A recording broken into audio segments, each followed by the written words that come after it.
Welcome to the 2020 TECA Annual Meeting. Thank you for joining us for this special online event. Tennessee's electric co-ops are working to develop a brighter, stronger, and more resilient future for the people and places we serve. Co-ops are building a brighter Tennessee. We begin today's conference with a very special guest, Athletic Director and former head football coach for the University of Tennessee, Philip Fulmer.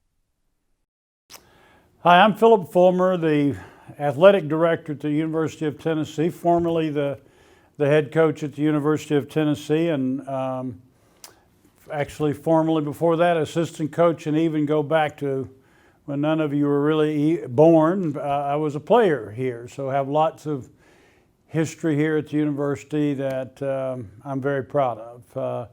I guess also very, very proud to be a Tennessean. We live in a great state with great people, and I'm pleased to oftentimes have a chance to represent them at different things. So it's a pleasure to have time with you this day, and welcome to the 2020 TECA annual meeting. First of all, I want to salute you guys for all that you've done during this difficult year. The whole world is experiencing COVID-19, and none of us are immune to the challenges that we've all faced, and congratulations on all that you've done and succeeded at. We are obviously in athletics here facing the same kinds of things, so I understand from a business standpoint, a personal standpoint with our families, large corporations, everybody around the world has faced these challenges. Go back, I guess, a little bit to the time that I was the coach here. I loved having an opportunity to be the head coach at the University of Tennessee. We had some, I'd say, reasonable amount of success here during my time, and those were fun things. Many of you would probably remember the 1998 season. That's obviously one that I'm very proud of. We were able to win the conference championship, our second at the time, go on and win the national championship. And it was a team that I'll never forget. Those young men.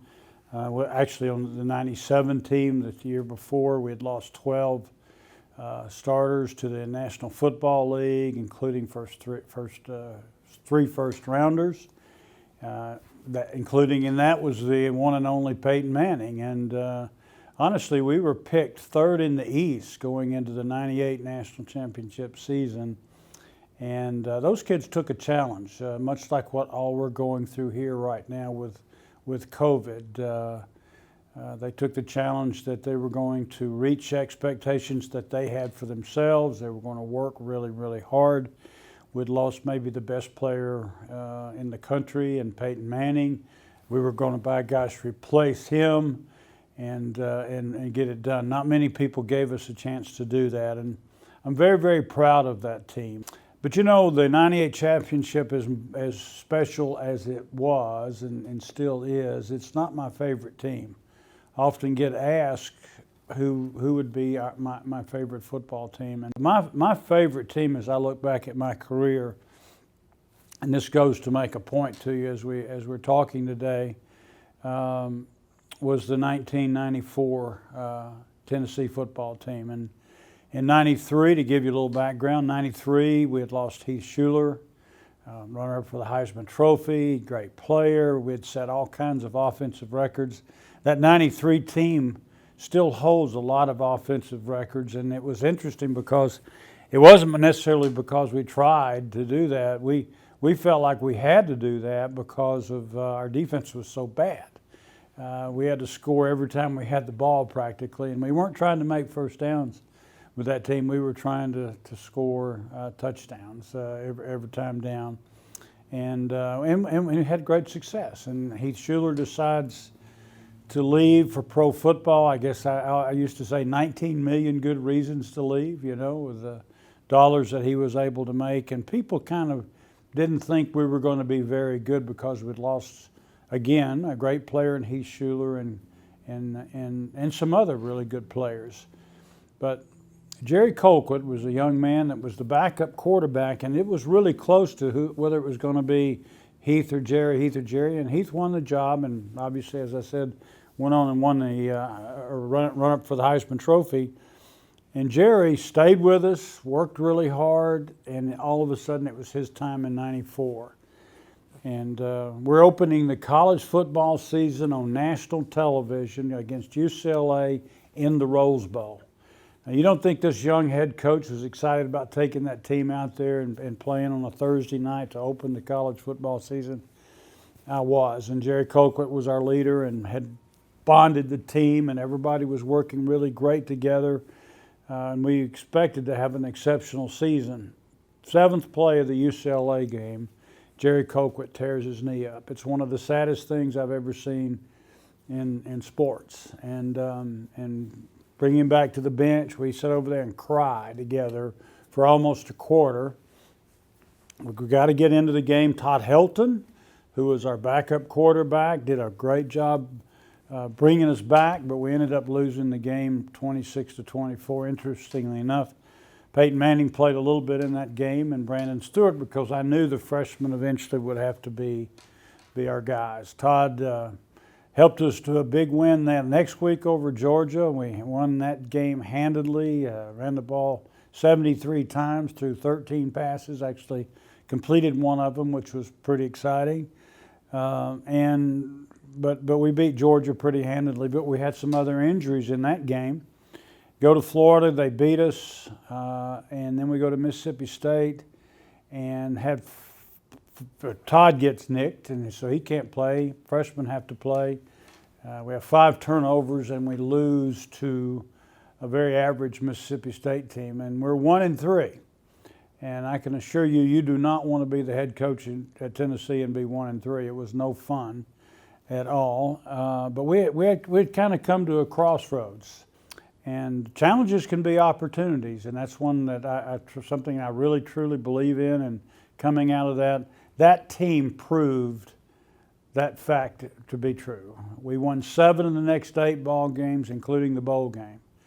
And out of those ashes, out of that really hard time that we were having, we ended up, after that season, being 45-5. And I go back to that team and the really hard times that we're having. Again, not unlike the hard times that we're all having with COVID-19 and the challenges that we have in our personal lives or business or spiritual life, whatever it might be.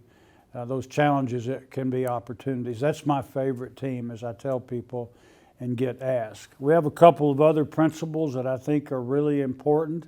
Second principle, after challenges equal opportunities, is fix the divot.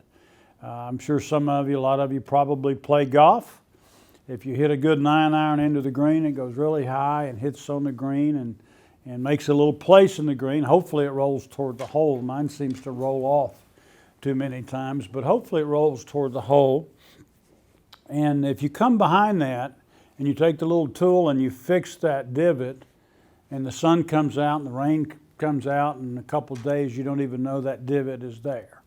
And it's the same thing in our business, again, in our personal life or spiritual life or whatever. If we have challenges, we need to address those challenges. And we've made a point of doing that during my time here as whether it be business or personal or whatever, is fix the divot so that the next time you walk up to that green and you putt over that spot, it goes in the hole and not veer off somewhere because you left that divot. So I guess the last principle that I would share with you before I turn you over to everybody else, and I hope your conference is just fantastic, is to count your pennies. And this is a true story. When I left UT in 2008, I wasn't a real happy camper about everything and how it happened, and I made a point to, I was trying to figure out whether I wanted to coach or whether I wanted to continue to coach, but I knew that'd be moving away from Tennessee. I wasn't really excited about that, but I had some opportunities. So I was in Nashville at the convention putting a staff together, actually at the Opryland Hotel.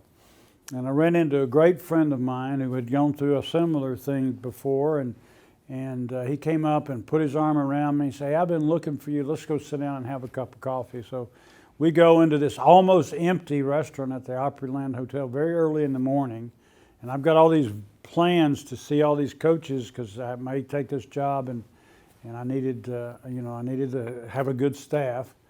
And he sat there and he asked for a change for $1. And she brings back a roll of pennies and gives them to RC, and he takes it and does it a little bit and puts them out on the table. And he said, "How old are you?" I asked, "Well, I'm 58." And I could figure out pretty quickly what he was doing. He took 58 pennies off the table. He said, "Well, let's say you just lived to 85. It's a long life," and he takes 15 more pennies off the table, and that's not looking like a lot of pennies now. And he says, "Oh, those last 5 years, they won't be great anyway," so he takes 5 more pennies off the table. And now I'm looking at this little number of pennies that are out there, and here's the point that I want to make to you. It's important, it's very important that we count our pennies, okay, that we know where we are financially and know what we are, but it's also more importantly we make our pennies count. And that was his message to me. I had these beautiful grandchildren that I hadn't really spent a lot of time with, enjoying, and I had this real opportunity in life to slow down and smell the roses and get out of the hustle and bustle of the fight that college athletics is. And I took that opportunity to make sure my pennies counted. And I would tell you today, make sure that you're counting your pennies, but also make sure that your pennies count. God bless, and thanks for having me today. What is craftsmanship? It's not simply building something. It's building it well, with pride and purpose. Craftsman is a title reserved for an exclusive few. Those with a keen eye and uncommon skill. Skills earned through busted knuckles and sleepless nights. At the top of poles, in raging storms, through service and sacrifice, as iron sharpens iron. We're the people who build stuff. Rugged artisans who work in wood and wire and steel. Tennessee's electric co-ops take great pride in the work we do, the infrastructure we build, and the communities we serve. We are crafting the future of Tennessee's rural and suburban communities, investing in comfort and connection, in energy and opportunity, in people and places. Join us. Let's build a brighter Tennessee.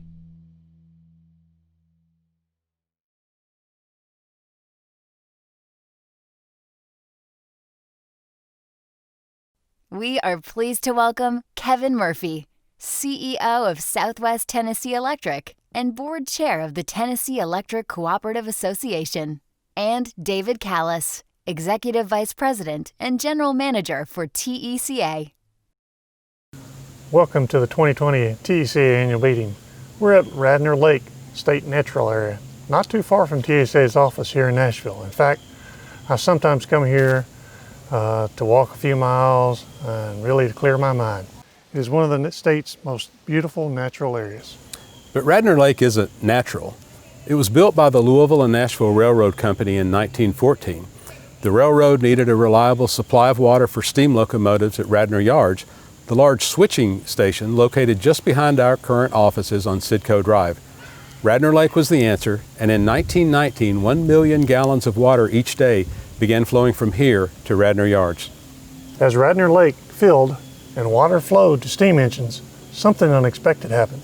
Birds began to discover Radnor Lake and feeding and resting places during their annual migration. Today, Radnor Lake is a 1,300-acre Class 3 nature area. It is a unique place, thanks to its abundance of wildlife and the fact is it is a couple of miles from the state capital. And we're here today because for the first time in our association's 79-year history, This year's annual meeting is being held online. Like so many other things this year, the coronavirus pandemic has forced us to change the format for this and dozens of other meetings and events. That's right, David. The pandemic impacted almost everything we do. Co-ops across the state closed lobbies, staggering work hours to limit contact between employees, and extended extra grace to our members who were struggling to pay the bills. The pandemic underscored the essential nature of the work we do. As desperate as this year was, imagine how much it would have been worse without the service that co-ops provided. Hospitals could not function, food, gas, and other needs would have been unavailable. Online worship, education, and commerce would have been inaccessible.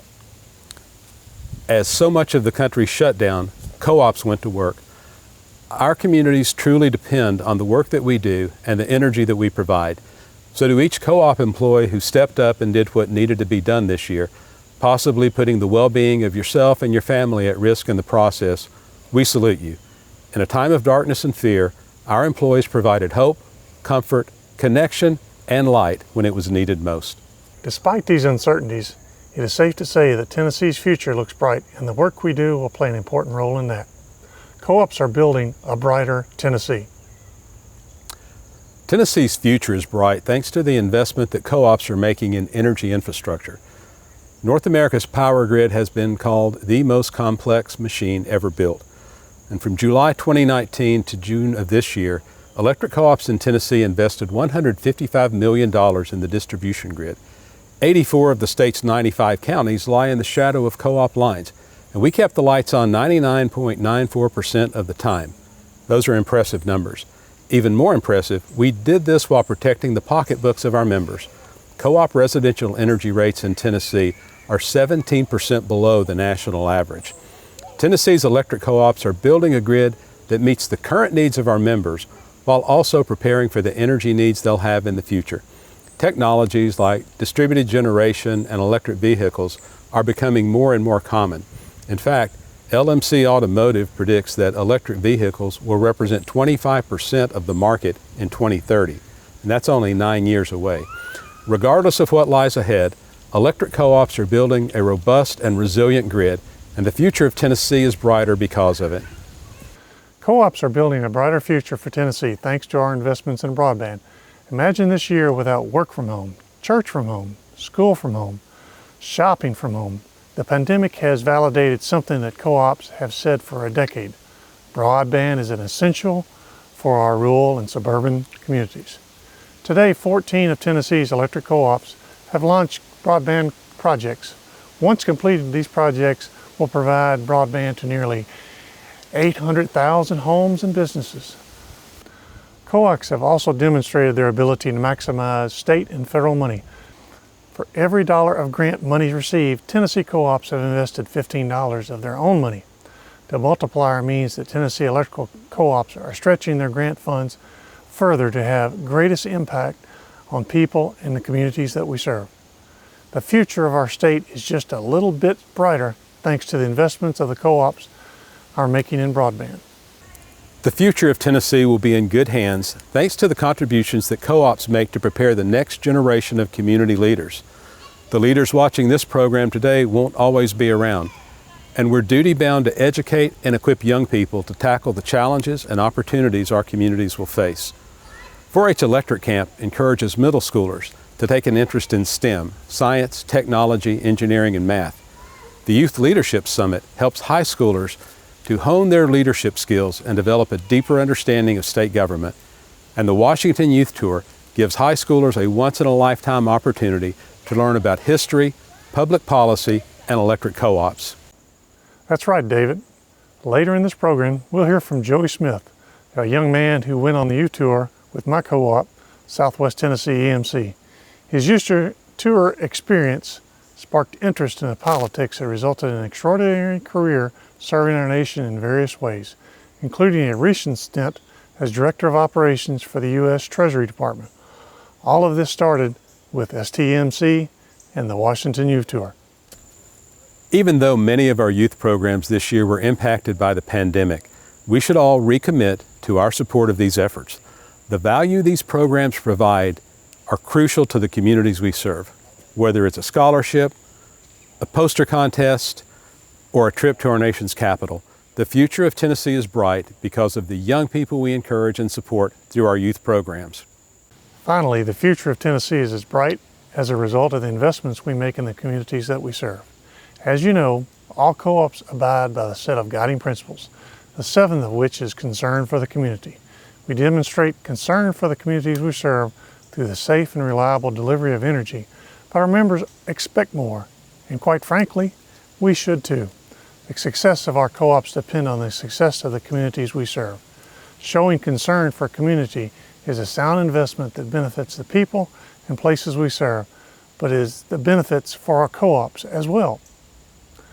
Thanks for our co-op roundup programs and enhanced efforts to support our communities during the difficult time. Co-ops made $1.6 million in charitable donations this year. Additional matching grants provided by TVA pushed our total community support to more than $2 million. These contributions went to assist local nonprofits and food banks and to construct community Wi-Fi projects. In addition to these efforts, just last month, co-ops completed 26 community service projects across the state during the 2020 Tennessee Electric Co-op Day of Service. Projects ranged from food and clothing drives to various efforts to support the healthcare providers and educators. In the 4-year history of the Day of Service event, almost 1,500 employees have volunteered nearly 4,000 hours in co-op communities across the state. Co-ops are building a brighter Tennessee thanks to the kind hearts and giving spirits of co-op employees and our consumer members. Electric co-ops play a vital role in the communities we serve. I think it's clear that the investments that co-ops make today will benefit the people and places we serve for years and decades to come. Co-ops truly are building a brighter Tennessee. Just as Tennessee's co-ops are meeting the current and future needs of their communities, TECA is doing the same for electrical co-ops. 2020 has been a challenging year, and the association was not immune to the pressures of many of our co-ops' experience. Throughout the pandemic, TECA not only addressed the challenges facing the association, but they also helped our co-ops. The mission of TECA is to provide leadership, advocacy, and support to unify and empower Tennessee's customer-owned electric cooperatives. It is important to recognize the value of TECA brings to each of our co-ops and the community we serve. Thanks, Kevin. As you said earlier, the pandemic has exposed the significant need for broadband investment in rural and suburban Tennessee. Our government affairs team has engaged at both the state and federal levels to secure more than $55 million in broadband grant funding for Tennessee co-ops this year alone. They've also helped grant recipients complete the labyrinth of paperwork and requirements that comes with such awards. Power supply needs and major strategic initiatives at individual co-ops create new and complex regulatory and legal issues for some this year. TECA helped these co-ops navigate the new and challenging energy marketplace. Even in the midst of an election year and an abbreviated legislative session, TECA has continued to advocate for co-ops in both Nashville and Washington, D.C. Late last year, we pushed for the passage of the Rural Act that protected the tax status of electric co-ops. We supported legislation that would protect the safety and well-being of co-op line workers, and we pushed for expanded utilization of the Empowering Tennessee license plate. Today, those plates are on more than 2,500 vehicles across the state, and the effort, it's raised more than $42,000 for the Tennessee Line Worker Lifeline Fund. Another important work of the association is to tell the co-op stories to consumers, lawmakers, and other influencers. The Tennessee Magazine shipped more than 7.6 million magazines in the last 12 months. In a time when trust in the media is at an all-time low, 98% of our readers report that they trust what they see in the magazine. TECA also launched a new website this year at tnelectric.org that highlights the impact co-ops have on our state. It is important to point out that TECA does not just tell our story, they tell it well.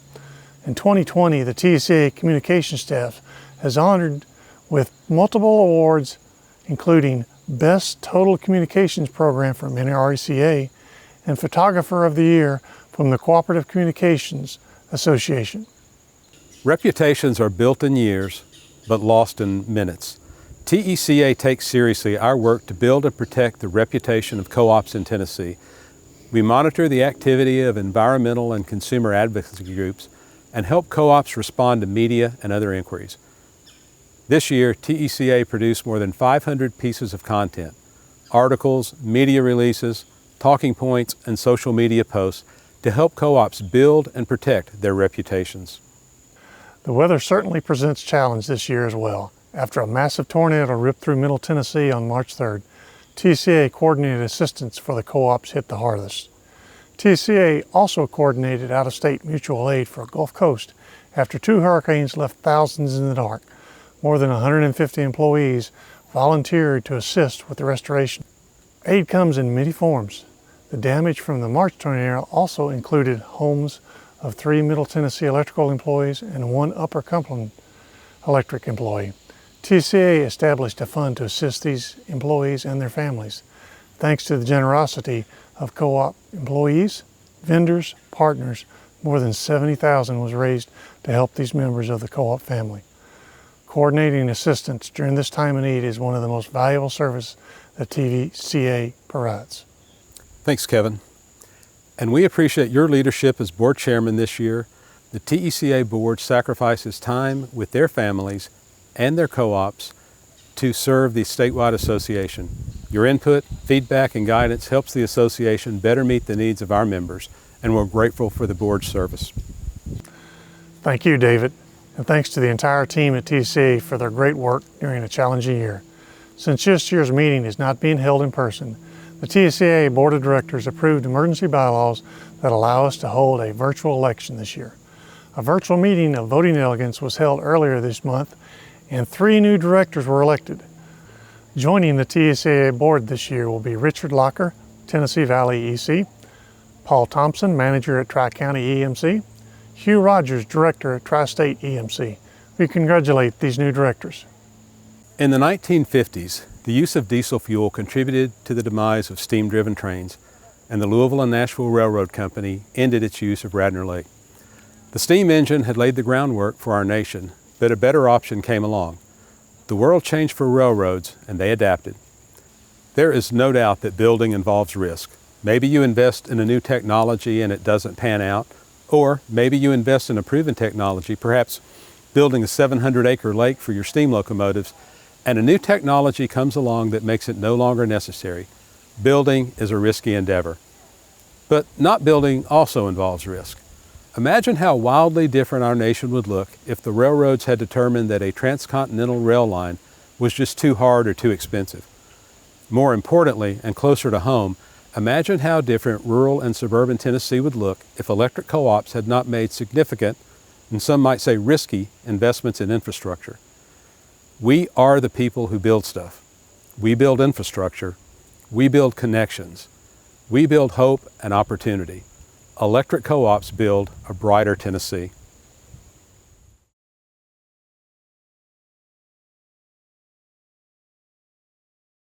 United States Senator Lamar Alexander is a longtime friend of electric co-ops, and we are pleased to welcome him to our program today. Hello, I'm United States Senator Lamar Alexander, and I first would like to thank each one of you for all you do for the 2.5 million homes, farms, and businesses in rural and suburban Tennessee. Because of you, the lights stay on, our homes stay warm and cool, Tennesseans have even more access to the internet, and more. You provide Tennesseans with electricity and service that's both reliable and affordable. I've always thought it was important to acknowledge your hard work and to take care of those who work in the industry. That's why, in 2014, I supported and Congress passed the Cooperative and Small Employer Charity Pension Flexibility Act. That provided funding relief to charity pension plans. Thousands of Tennessean workers have benefited and will continue to benefit because of this important legislation. And then in 2018, I supported a pilot loan and grant program at the Department of Agriculture for rural broadband development. This new program will lead to nearly $1 billion in spending on rural broadband projects. These are just 2 examples of the many things getting done in Washington, D.C. In fact, I often suggest to Tennesseans that they look at Washington as if it were a split-screen television. On one side is all the bickering and controversy you see on TV, and on the other side are Republicans and Democrats working together to achieve results for the American people, like ending the Common Core mandate, restoring and rebuilding our national parks, paying songwriters a fair market value for their work, simplifying the student aid form to go to college, addressing the opioid crisis, approving nearly $3 trillion to respond to the COVID-19 pandemic. It's hard to get to the United States Senate. It's hard to stay here. And so while you're here, I've always thought you might as well try to accomplish something good for the country. I appreciate your giving me the privilege to serve in the United States Senate, and I thank you again for all you do for Tennesseans across our great state. Today's program would not be possible without the generous support of the Tennessee Valley Authority. In his first term as Tennessee governor, Bill Lee has demonstrated his support of electric co-ops and Tennessee's rural communities. We are pleased to have Governor Lee join us today. Hey everybody, Governor Bill Lee here. I want to thank you for your commitment to rural Tennessee. The success of rural Tennessee is a priority that I share with you, and I see electric cooperatives playing a key role in accelerating the transformation of our rural communities. What happens in rural Tennessee matters to every Tennessean, and your efforts are critical to ensuring economic development and job recruitment for a strong workforce and rural connectivity across our state. Thank you for your continued innovation and partnership as we work together to build a brighter Tennessee. Each year, TECA's Top 10 Communications Contest recognizes excellence in cooperative communications. We invite you to visit tnelectric.org/AM2020 to view this year's winners and join us in celebrating their success.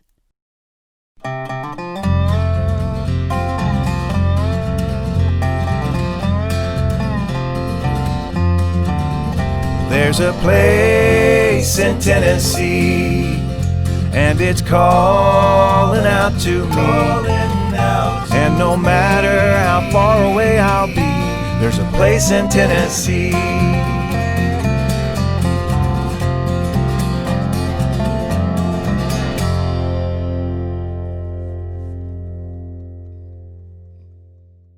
Today's program is made possible by the generous support of NRTC.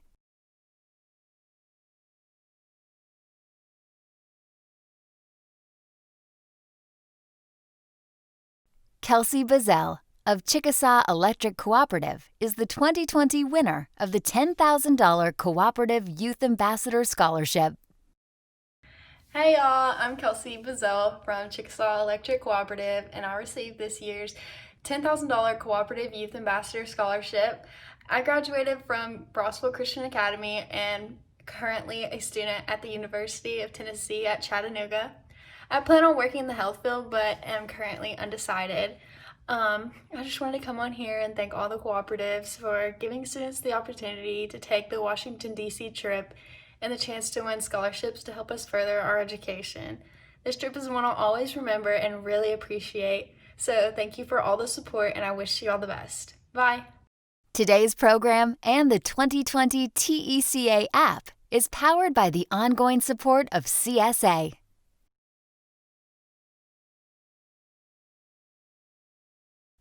As Commissioner of Economic and Community Development, Bob Rolfe and his team have been valuable partners in the ongoing expansion of broadband in Tennessee. Please welcome Commissioner Rolfe. Good morning. My name is Bob Rolfe, and I serve as Governor Lee's Commissioner of Economic and Community Development for our great state. And welcome to this year's annual meeting of the Tennessee Electric Cooperative Association. Thank you for being with us this morning, and we wish you a great virtual meeting. As you know, this is now month 8 of the COVID pandemic, and everything is different. Unfortunately, when we recruit companies, we're used to doing that in their living room, face-to-face, on the ground, and we've had to deal with Zoom meetings and WebExes, and that's not very natural. And today, we applaud you for trying to put your virtual meeting together. I can just tell you this, our state continues to be open for business. And what I mean by that is we continue to recruit all across the U.S. The area that we have not had the success recruiting in is our foreign direct investment opportunities. And that's just simply because our borders have been closed. So CEOs from international companies can't come to Tennessee, and we cannot recruit overseas. You're going to say, well, why is that important? We have ECD representatives in 13 countries across the globe. And so 1 out of every 3 projects that we recruit to Tennessee are companies that are foreign direct investment opportunities.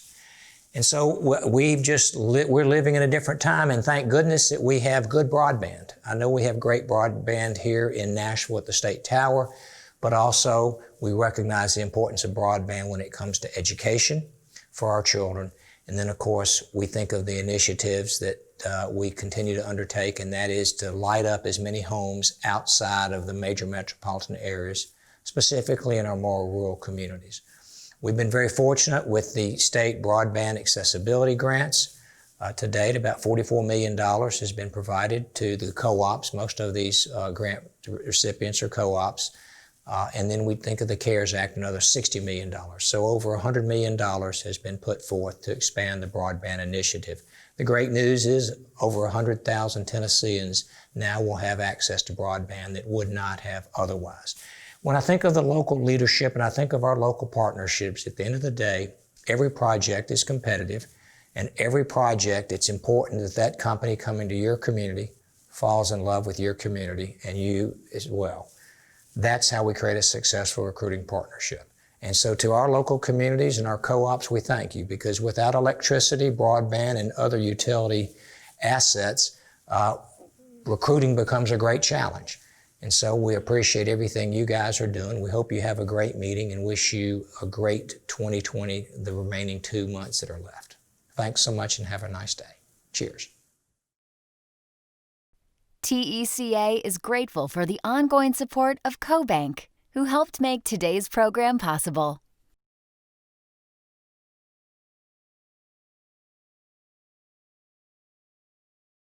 Each year takes from us valued leaders and friends of electric cooperatives.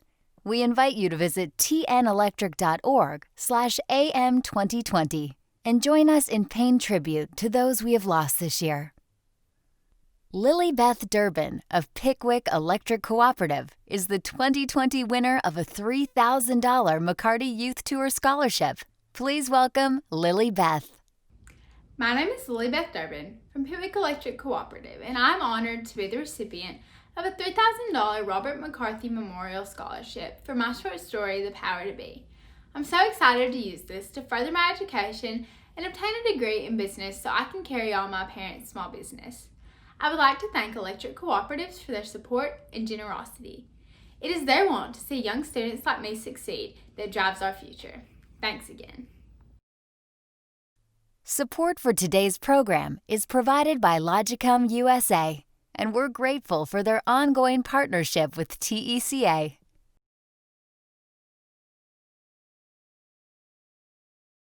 Our Political Action Committee, ACRE, supports candidates who speak for and protect the interests of electric co-ops and their consumer owners. ACRE depends on the generous contributions of electric co-op employees. Visit tnelectric.org/AM2020 to view a list of this year's ACRE contributors.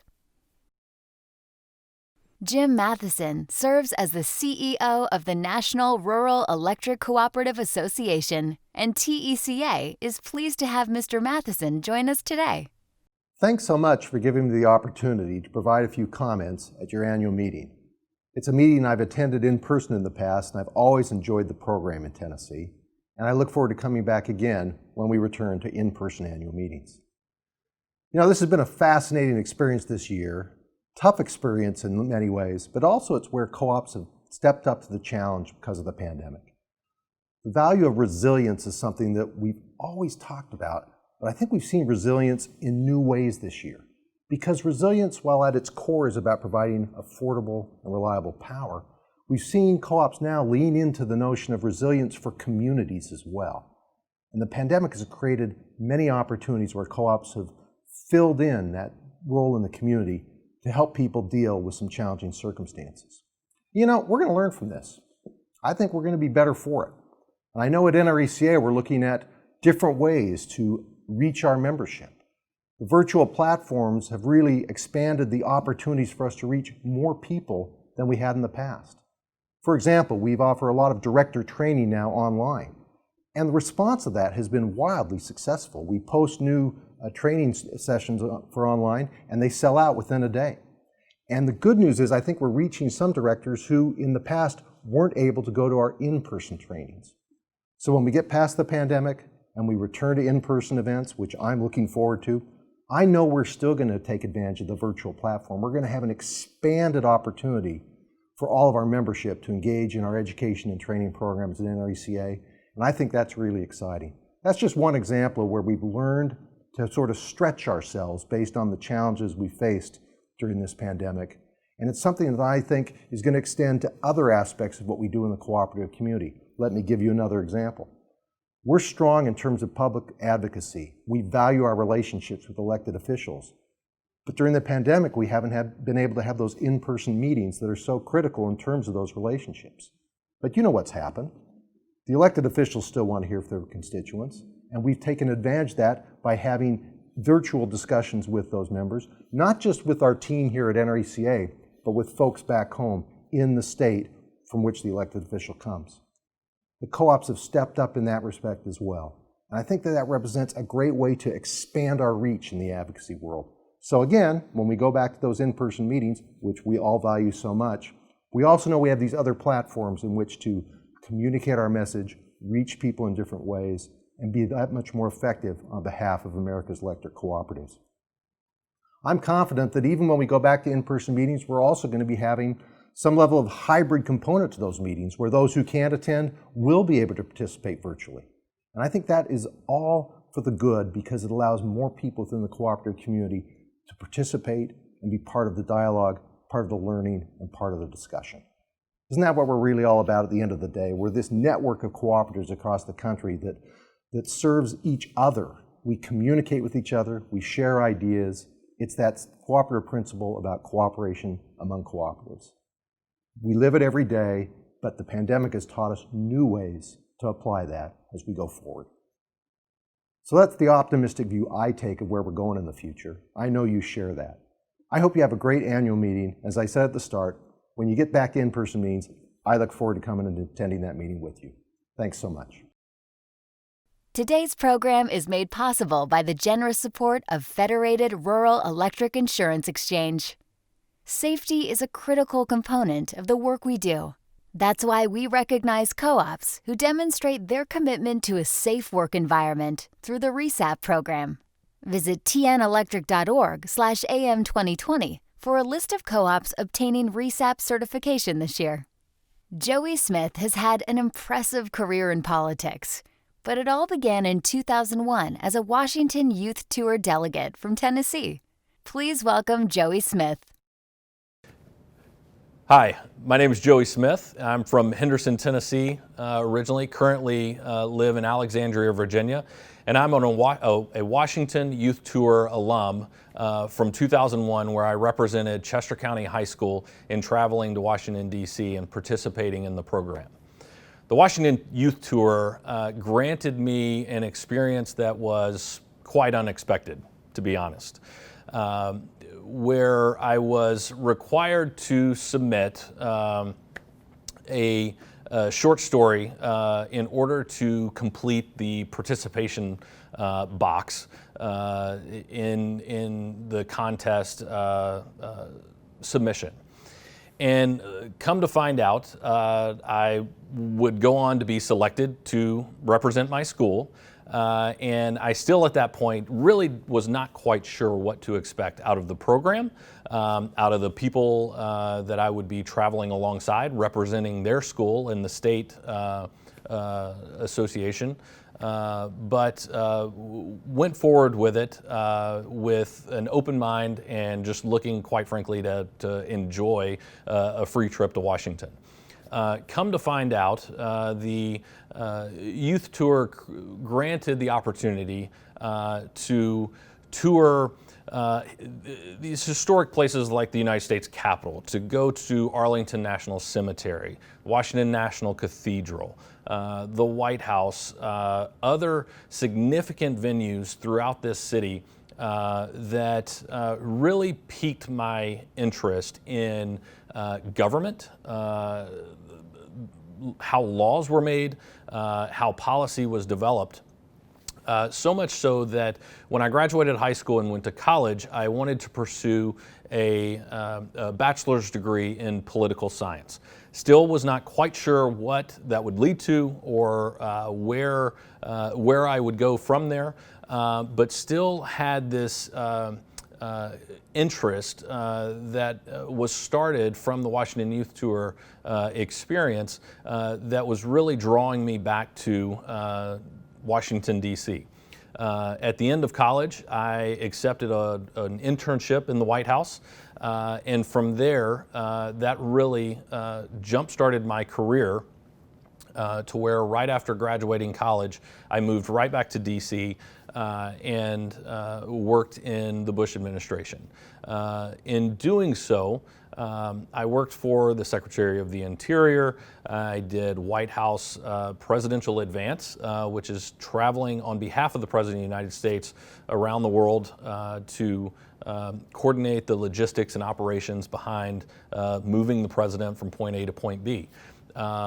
Those opportunities by the age of 26 had allowed me to visit every state in our country, territories, and now am up to over 47 countries that I've visited around the world.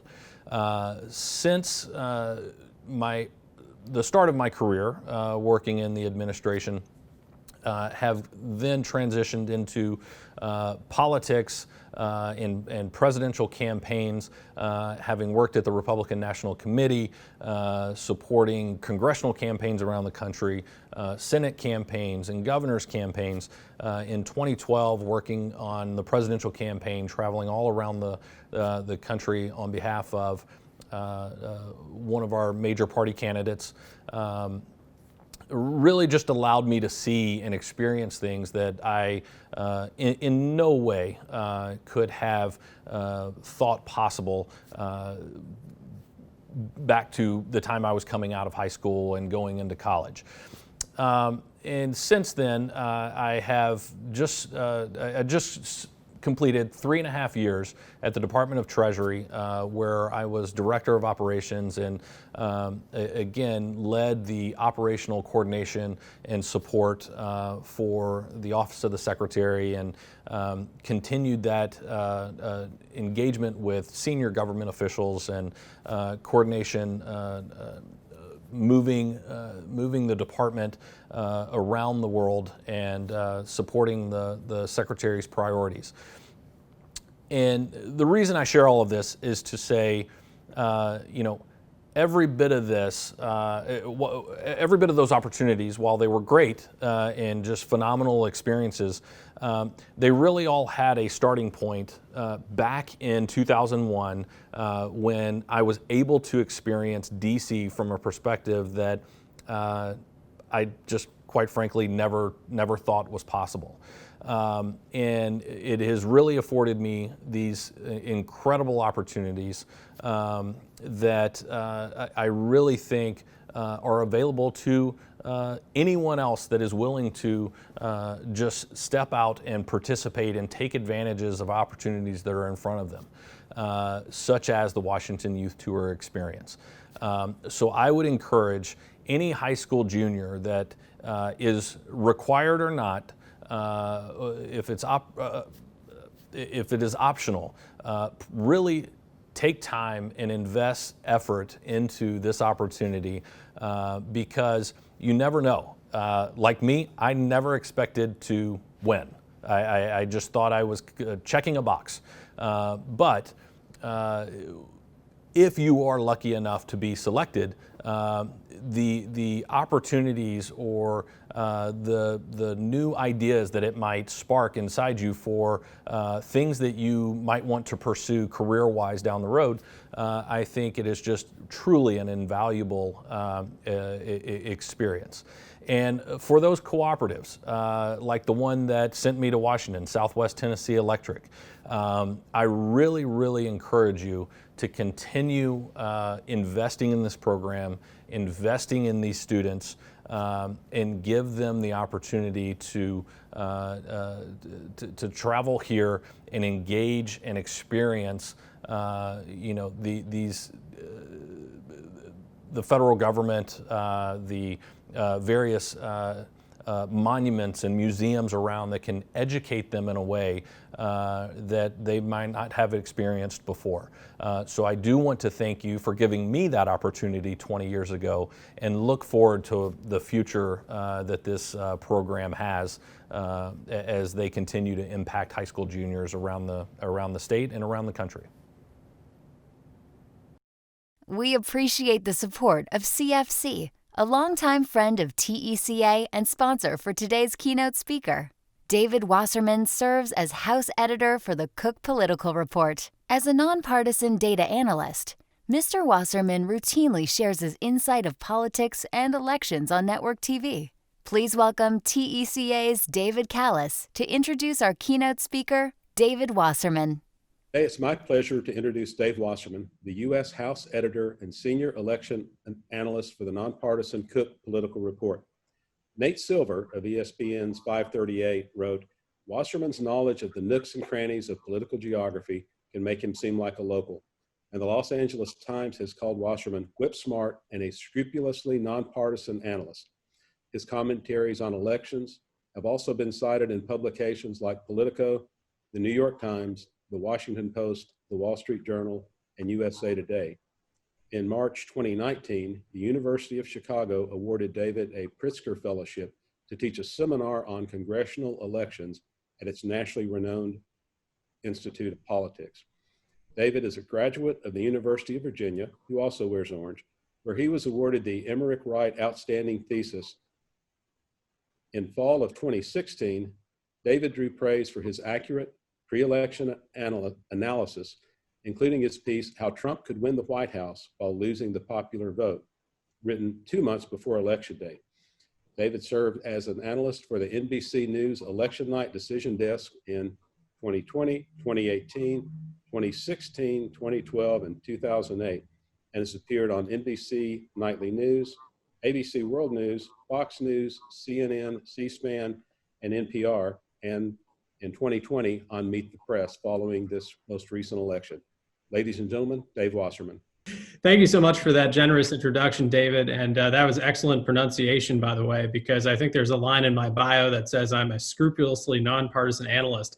And at a Zoom gathering last week, someone introduced me. She called me a scrumptiously nonpartisan analyst. So I said, I'll take it.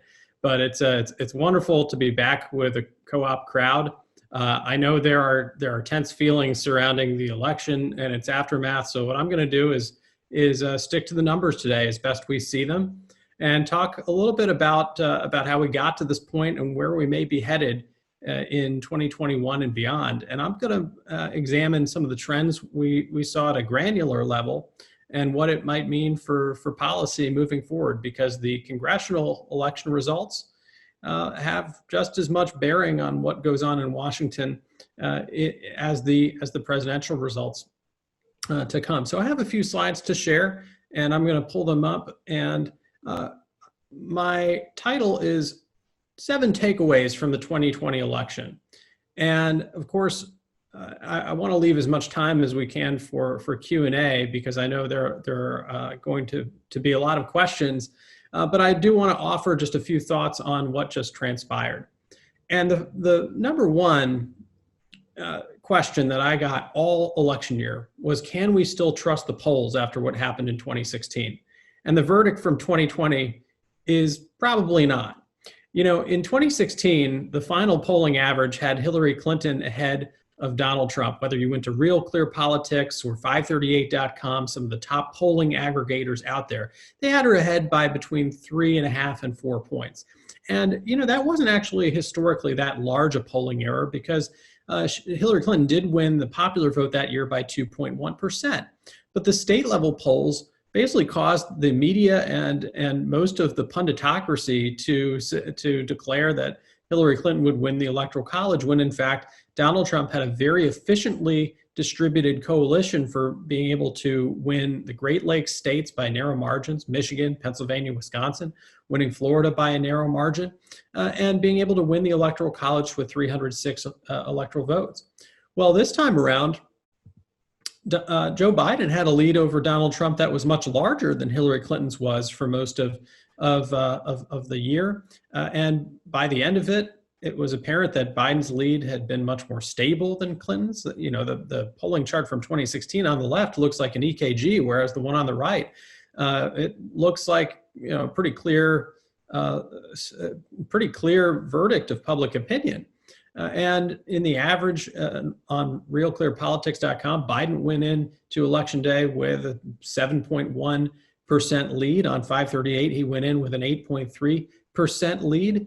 And yet we're likely to see Joe Biden finish only about 4 to 5 points ahead of Donald Trump in the popular vote. And at the state level, we had an even larger polling error at the congressional level as well, where we had polls in Wisconsin taken a couple weeks before the election. The ABC Washington Post poll showed that Biden was going to win Wisconsin 57 to 40%.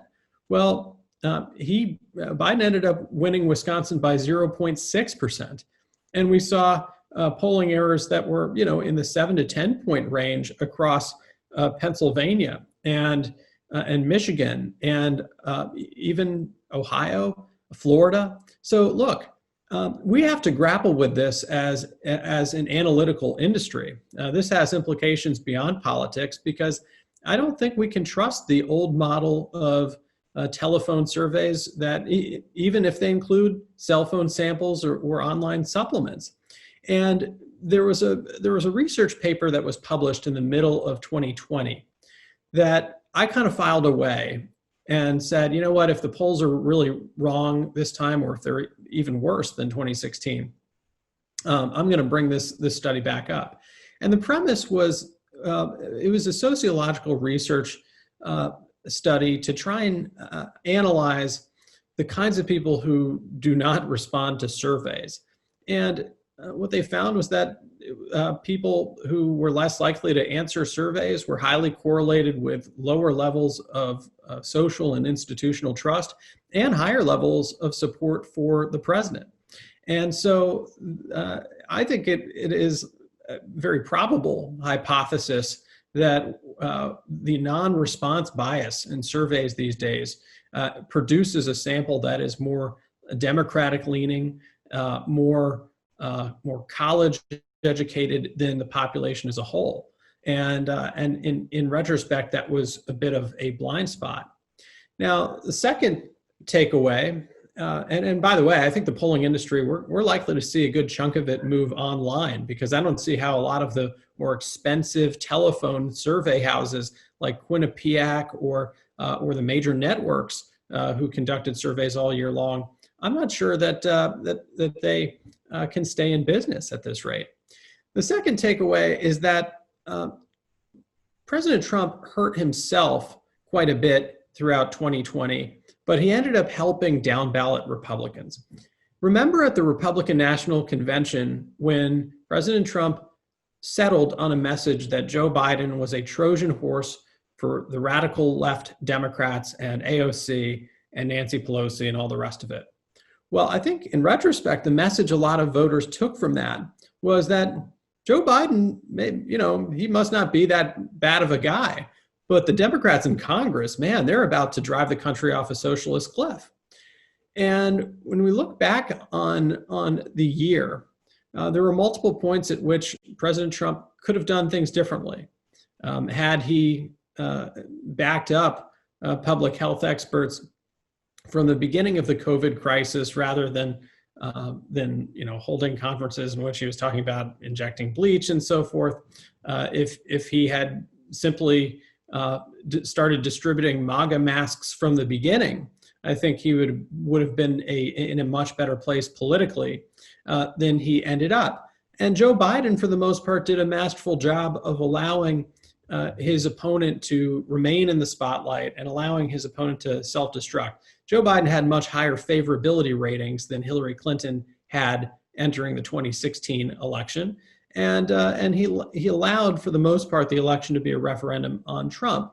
That said, down ballot, a lot of voters wanted a check on Democrats potentially moving too far left, because that's really what they were hearing about from the president.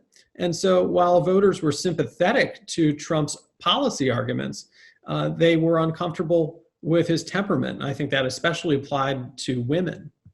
Now, if you look at the map of the states that remain outstanding as of when we're recording this today, Joe Biden is at 279 electoral votes, which is 9 more than the 270 you need to win. Trump is at 217. And there are 3 states remaining, Arizona, where at this point in time, there are 60,000 ballots left to count, and Joe Biden remains ahead by 15,000 votes.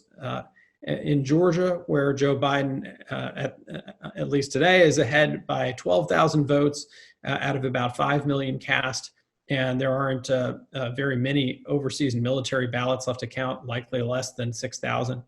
And in North Carolina, where Donald Trump has about a 75,000 vote lead, that looks pretty durable to me. I don't think the outstanding provisional ballots are going to be able to make that up. And so at least at this point in time, Joe Biden has a clearer path to getting to 306 electoral college votes than Donald Trump has to coming even close to overturning the result in these states that have been called. Keep in mind that in 2016, Donald Trump won the combination of Wisconsin, Michigan, and Pennsylvania by 77,477 votes. In fact, if you had subtracted the votes of just 3 counties in those states, Macomb County, Michigan, Westmoreland County, Pennsylvania, and Waukesha County, Wisconsin, then Hillary Clinton would be president today.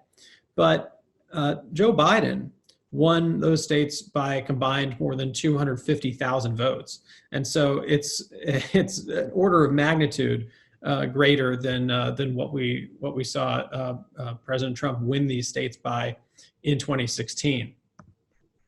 And the president has indicated at this point in time that he's going to be pursuing recounts and legal challenges to the results.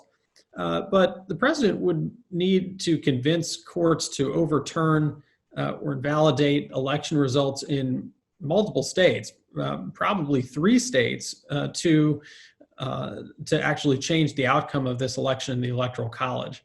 And because we do not typically see recounts overturn margins of the magnitudes we're talking about, it's extraordinarily likely that these legal challenges will end up failing. Now, down ballot, it was quite a different story for Republicans. Republicans cut Democrats' House majority in half, and Republicans picked up seats in some surprising places, especially in districts with large Hispanic populations in South Florida and South Texas. We saw Republicans hold on to the suburbs in large part. There was supposed to be this gigantic suburban revolt against Republicans in suburban America, a kind of a continuation of what we saw in the 2018 midterms. Well, that didn't really materialize so much because, as it turned out, Trump being on top of the ballot was the best of both worlds for congressional Republicans. Not only did it mean that President Trump was bringing out and inspiring millions of low propensity conservative voters who would not ordinarily show up to vote for your average Joe Republican congressman, but also his presence atop the ballot meant that independent voters, particularly women in suburbs who did not like Donald Trump, could take their anger out at Trump by voting against him at the top of the ticket, while at the same time continuing to vote for a Republican they liked down ballot. That was not the case in 2018, when the only way these voters could express displeasure at Trump was to vote for a Democrat in a congressional race. So in a way, that liberated a number of congressional Republicans, and we ended up seeing them do better than they did in 2018. I should note also that there are still a couple of House races that are unresolved, but I do think Democrats' majority will end up about cut in half from 233 seats to 224 seats. You need, or 25. You need 218 to be in the majority.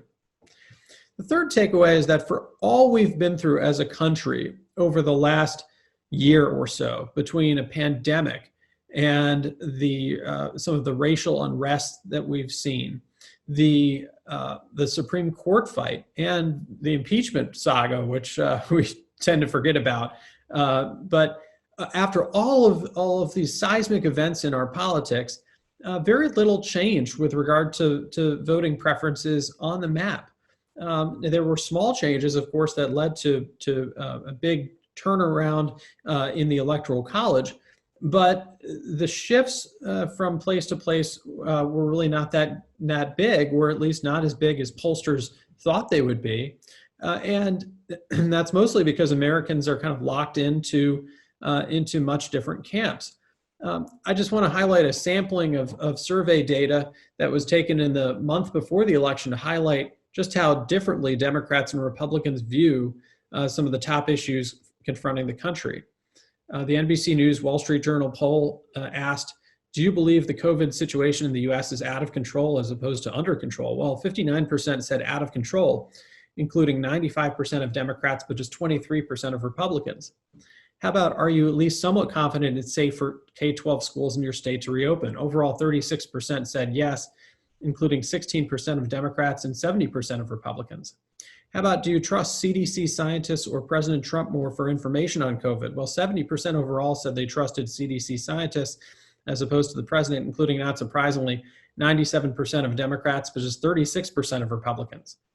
And would you describe the state of the nation's economy as excellent or good as opposed to fair or poor? Well, 37% said excellent or good, including just 13% of Democrats, but 74% of Republicans.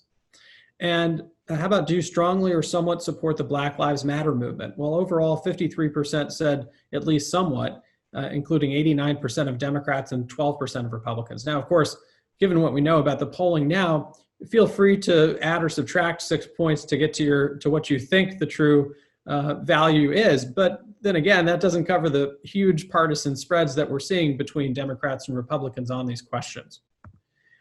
This also manifested in the way in which people decided to vote. President Trump's attacks on mail-in voting before the election really polarized the electorate along lines of voting method. The Pew Research Center in the weeks before the election conducted a survey of 10,000 voters and they asked them which candidate they were supporting and how they were voting, or how they were planning on voting. And what they found was that among voters who were planning on casting their ballots in person before Election Day, Biden was leading 55-40. Among voters planning on voting by mail, Biden was ahead 69-27, which certainly showed up in Pennsylvania and other states. And among voters who were planning to vote in person on Election Day, Trump was leading 63-31. So it's not surprising that we saw these big differentials when it came to the batches of the vote that were cast and reported at different times. And that led to the kind of blue mirage that we had in Florida, where Joe Biden was ahead in Florida early on election night. He was ahead in Texas for some of election night, and in North Carolina. But of course, the Election Day vote that was counted later overtook those advantages. And we had the opposite red mirage happening in Pennsylvania, where Donald Trump was up by about 800,000 votes because the Election Day vote was counted first. And then as the mail ballots were processed and counted, Biden eventually overtook that lead.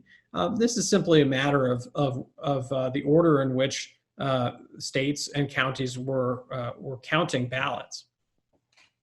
And long before we had social distancing measures in place, we had begun to see a partisan social distancing of the electorate.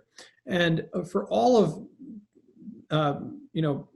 the incoming president's talk about wanting to bring the country together, I see in these election results two countries that don't really have much interest in coexisting anymore. And for the last 10 years, I've had a retail theory of politics. And 10 years ago, during a slow news week at the Cook Political Report, I embarked on a study to try and identify which two retail chains were the best predictors of where Democrats and Republicans live and vote. And what I did was I merged a GIS application that can map out all kinds of retail chains with at least 100 locations nationwide, so stores, restaurants, you name it, with a database of county by county election results going back to 1992. And when I merged all the data together, what I found was that the leading indicator for where Democrats live and vote was Whole Foods Market, but the leading indicator for where Republicans live and vote was Cracker Barrel Old Country Store. And I can't imagine that any of you live near a Cracker Barrel, but just to fill you in, this is the trend line that we've seen over the course of the last 30 years or so. I took all of the counties in the country that have a Whole Foods Market and all of the counties that have a Cracker Barrel Old Country Store. And in 1992, going by today's locations, Bill Clinton won 59% of the Whole Foods counties and 40% of the Cracker Barrel counties when he beat George H.W. Bush. So that was a 19-point culture gap. That gap went up to 23% in 1996. In 2000, when George W. Bush beat Al Gore, he carried 75% of Cracker Barrels and 44% of Whole Foods, so a 31-point gap. That gap went up to 39 points in 2004. In 2008, when Obama won the White House over John McCain, he carried 78% of Whole Foods counties and 35% of Cracker Barrel counties, so that was a 43-point gap. It went up to 46 points in 2012. And I didn't think it could get much wider than that, but in 2016, when Trump won the White House, he won 76% of Cracker Barrel counties and 22% of Whole Foods counties, a 54-point gap, nearly triple the gap that we had in 1992. And I was wondering, would Joe Biden be able to close this culture gap? Because for years and years, he's been supposedly the patron saint of blue-collar Democrats. If there's any Democrat who should be able to bring back, Democrats' performance in rural America, it would be Joe Biden as opposed to Hillary Clinton or someone like Kamala Harris. But what did we see in 2020? Well, we saw this gap get wider. Joe Biden won 81% of counties with a Whole Foods Market, but 24% of counties with a Cracker Barrel, a 57-point gap, the widest that we've ever seen. And I was curious earlier this year, before the pandemic broke out, whether there were any chains that were on the verge of overtaking Whole Foods and Cracker Barrel as the leading indicators for the 2020s. And by the way, sometimes when I'm in front of more Democratic-leaning audiences or more urban audiences, I'll get someone ask, "Excuse me, David, did you mean Crate and Barrel? I've never heard of Cracker Barrel." But in any case, earlier this year, I was looking to see whether there were any chains that were even better indicators for the 2020s. And what I found when I went down to the precinct level is that the new best indicators for this next decade are likely to be, for Democrats, Lululemon Athletica, for those of you who shop for form-fitting yoga attire, and the Tractor Supply Company for Republicans. And although it's easy to look at this and think it's just a proxy for urban versus rural America, the largest, and to a large extent, that's what our political divide has become. But the biggest growth demographic for Tractor Supply and Lululemon is the suburbs. Tractor Supply is up to over 1,900 locations now. They're certainly advertising a lot this year. And their biggest growth consumer is not necessarily farmers. It's weekend warriors who live in suburban subdivisions who want to convince their spouse that their riding mower is sexy. Just a word of warning for those of you co-op folks who are yoga enthusiasts, because I know there are a lot of you out there. There are three things that always tell the truth, and those are small children, drunk people, and yoga pants. So just be warned. All right. Number 4, we had record-shattering turnout in this election. And by the time all the votes are counted, it's possible we'll get above 160 million votes cast. Keep in mind, we had 137 million votes cast in 2016. So this would be a pretty sizable increase. In fact, this would be the highest percentage of Americans who've showed up to vote, of eligible Americans, since women got the right to vote. Passions were just running extremely high on both sides. And a lot of Democrats believed that, more people voting would simply mean Democrats doing better. Well, not necessarily, because we saw some of the biggest turnout increases in states where Trump did fairly well. Texas was up by more than 25% in terms of its raw votes cast versus 2016. Tennessee was up over 20%. There is simply a greater cultural attachment to President Trump in 2020 than there was in 2016. And that led to passions running high, both on the left among voters who disliked Trump intensely, but also on the right among voters who supported him fervently. And in Texas, the highest turnout increase state in the country, for all of the polls that showed the race close in Texas, President Trump ended up winning Texas by 6 points. So it didn't necessarily work exclusively in Democrats' favor. And big question is whether we'll continue to see this high sustained level of political engagement in 2022 and 2024. A lot of Democrats are fearful of what might happen in a midterm election, because typically a first-term president suffers losses. Their party suffers big losses in Congress in the first-term midterm. But it's also possible that without Trump on the ballot, Republicans in Congress might not be as successful in motivating as many low-propensity conservatives to the polls because there is such a unique cultural attachment to Trump in rural America and among his base. I think a big reason why we saw Trump overperform the polls was that he had a robust ground operation as opposed to Democrats. The Trump campaign knocked on 1 million doors a week, whereas the Biden campaign moved virtual for most of 2020 and swore off knocking on doors because of the pandemic. And what we know from social science research is that human-to-human contact and door knocking, even if you're 6 feet apart, is a more effective way of motivating turnout, motivating people to the polls. And in 2020, we saw a big registration gap between the parties.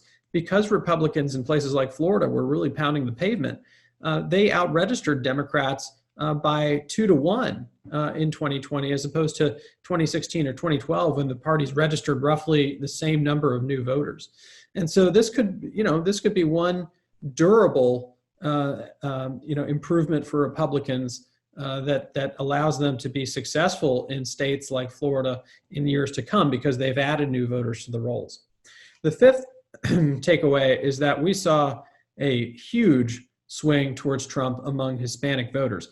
And for all of Democrats' talk that the Republican coalition is demographically dying out because it's just a bunch of old white people, Republicans, I think, even in a loss scenario, found their future because Trump did perform much better among Hispanic voters in 2020 than he did in 2016. Now, if you remember 2016, Trump's outreach to Hispanic voters pretty much consisted of tweeting out a picture of himself eating a taco bowl in Trump Tower and saying that I love Hispanics. And that didn't work so well. But in 2020, the president embarked on a robust Spanish language media campaign. And he had a robust Latinos for Trump campaign throughout the year. And that brought Trump back closer to where Republicans, during the George W. Bush era, used to perform with Hispanic voters. And, the moment on election night when I was at the decision desk that really made my eyebrows go like that was when I saw the first batch of numbers from Miami-Dade County, Florida. Things had been looking pretty good for Joe Biden until about 7:15 p.m. And then we got this huge batch of votes from Miami-Dade. And ordinarily, Democrats win Miami by 2 to 1. Hillary Clinton won Miami-Dade County by 29 points in 2016. But this time around, Donald Trump narrowed the margin in Miami-Dade to 7 points, a 22-point swing in 4 years, which is something that we almost never see. And the difference was mostly Cuban voters, but also Donald Trump won noticeably higher shares of the vote among Venezuelan and Colombian voters, and Puerto Rican and Hispanic voters of Mexican descent. And when I saw that first result on election night, this song started playing in my head. And it was this song that I had seen in the weeks leading up to the election that the Trump campaign had put in an ad. And I want to play that song for you, just so you get a sense of why President Trump was able to do so well with Hispanic voters.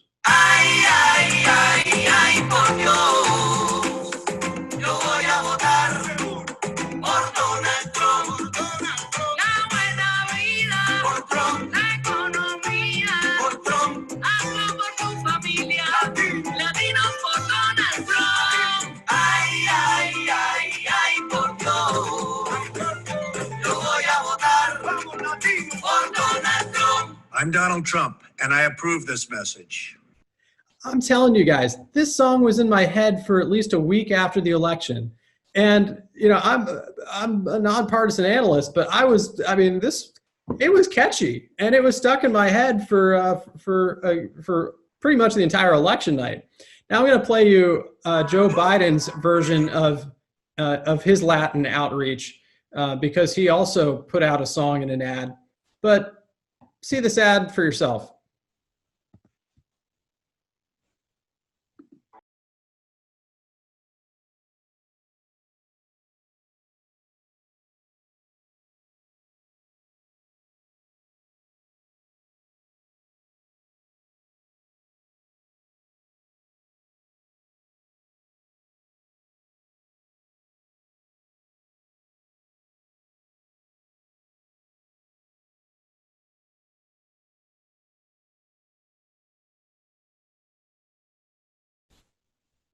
So if you're contrasting these two ads, first of all, it's not clear what the message of Joe Biden's ad is to me. I mean, clearly it's a lot of the stuff that you'd see on MSNBC, right, where Democrats are just viscerally opposed to everything that President Trump has said or done with regard to Puerto Rico and coronavirus.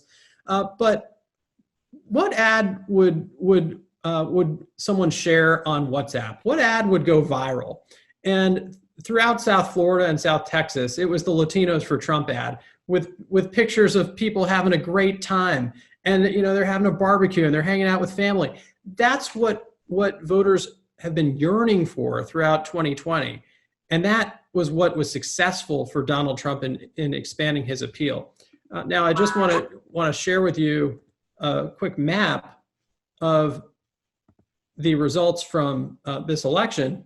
You might look at this map and say, well, that can't be. I mean, there's blue all over rural America. This isn't the real map. No, this isn't the map of the results. This is the map of how America's counties shifted from 2016 to 2020, whether they got bluer or redder. And a couple of things stand out. First of all, that shift towards Donald Trump in Miami-Dade, Florida, as well as the area south of Orlando, Osceola County, which is heavily Puerto Rican, but also along the Mexico border, and particularly in Texas. You see that streak of red.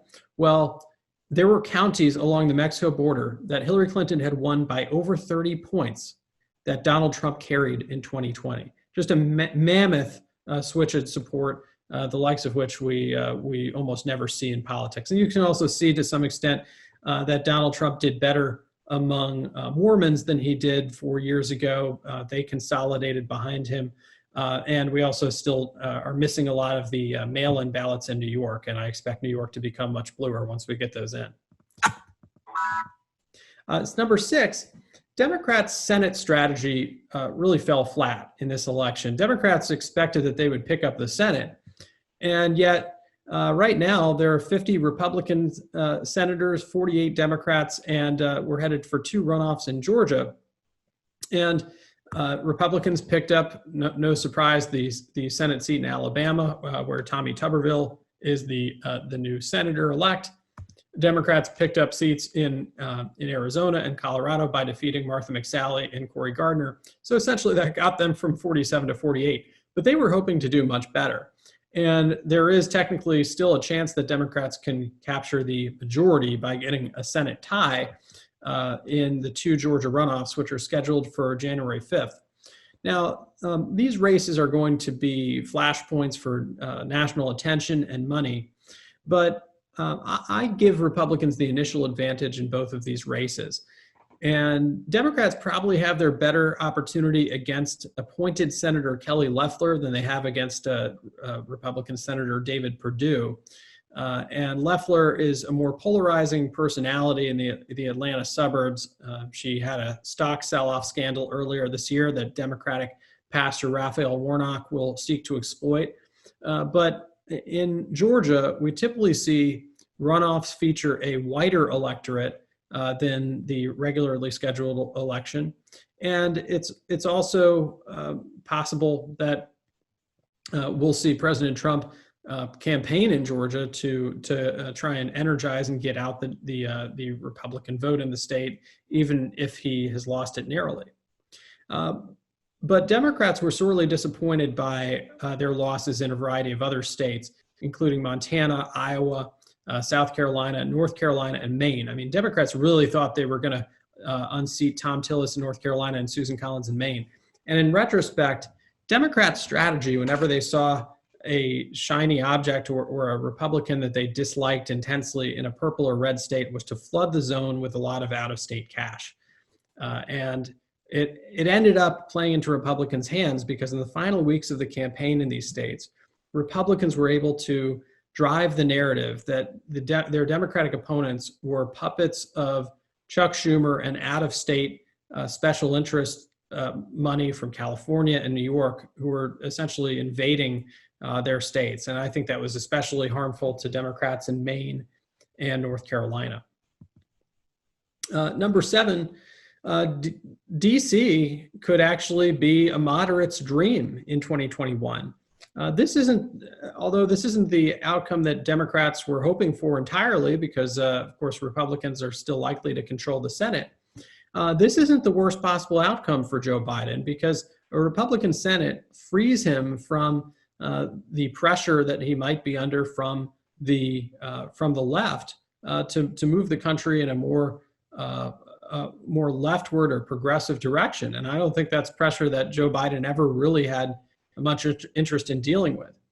Essentially, we're headed for a Senate that is controlled by 7 or 8 very powerful people in the middle, including Joe Manchin, a very conservative Democrat from West Virginia, and a gaggle of moderate Republican senators, including Susan Collins from Maine, Lisa Murkowski from Alaska, Mitt Romney from Utah, Ben Sasse from Nebraska, potentially, and even potentially Senator Pat Toomey from Pennsylvania, who has announced that he's not seeking another term in 2022. So these are gettable targets for Joe Biden to bring on board for less controversial pieces of legislation if he's able to work these senators behind the scenes. And someone told me recently, I think this was a good observation, that the difference between Barack Obama and Joe Biden is that Barack Obama hates politics and politicians, whereas Joe Biden loves the behind the scenes wheeling and dealing and loves politicians. And so Joe Biden comes into office with many more years of experience in the Senate than anyone who's ever come in before, a greater understanding of how the Senate works and more relationships with world leaders. Joe Biden also has Kamala Harris, who comes from the Senate. And so these are advantages when it comes to trying to navigate a very fraught climate in Washington. Now, it's also worth pointing out, this could be DC's senior moment. Our leadership in 2021 is on track to be a testament to advancements in pharmaceutical medicine. The average age of Democratic leaders in the House is 80, between Nancy Pelosi, Steny Hoyer, and Jim Clyburn. Mitch McConnell is 78 years old. Joe Biden is turning 78 on November 20th. These are people who are towards the end of their careers. And even though the divided outlook in DC suggests gridlock, I think these are people who want to get something else done before they ride off into the sunset. And in a way, the fact that these leaders are all towards the end of their careers makes it more likely that we'll be able to hash out something close to a stimulus package that that is close to what Democrats had hoped for, but probably not fully there. So maybe a $2 trillion stimulus and COVID relief bill that focuses on small business, but doesn't have some of the goodies that Nancy Pelosi was insisting on in negotiations with Treasury Secretary Mnuchin. We're also not likely to see a very liberal or progressive cabinet, because I don't think Joe Biden can get someone like Treasury Secretary Elizabeth Warren through a Republican Senate. And in a way, that unburdens him from the pressures of picking someone that he probably personally does not want to be in those roles. I think the outlook for more progressive or liberal measures like a Green New Deal, you can forget about it. You can forget about court packing. But you are likely to see an administration that focuses more on infrastructure funding and on COVID relief, and attempts to do a lot by executive order, whether it's rejoining the Paris Climate Accords or reinstituting the DACA program as it was understood in the Obama era. So with that, why don't I stop there and open up the floor to Q&A. We invite you to visit tnelectric.org/AM2020 to view the full question and answer session with David Wasserman. Once again, we appreciate CFC, whose support made possible today's session with Mr. Wasserman. We appreciate our 2020 TECA annual meeting sponsors. Throughout the program, we have recognized our platinum sponsors, but we would once again like to thank them for their support of today's program. CFC, CoBank, CSA, Federated, Logicom USA, NRTC, and TVA. We would also like to recognize our gold, silver, and bronze sponsors. Gold sponsors: CT Consultants, Enervision, Fisher & Arnold, Honeywell Smart Energy, Jackson Thornton, NISC, Osmos, Pioneer Social, and United Utility Supply. Silver sponsors: Corning Optical Communications and Top Engineers Plus. And bronze sponsors: Bellwether Management Solutions, CRC, HomeServe USA, and Pike Electric. Thank you again for joining us for the 2020 TECA annual meeting. We wish you and your family a Merry Christmas and a safe and prosperous 2021. We look forward to being together again soon. Co-ops are building a brighter Tennessee.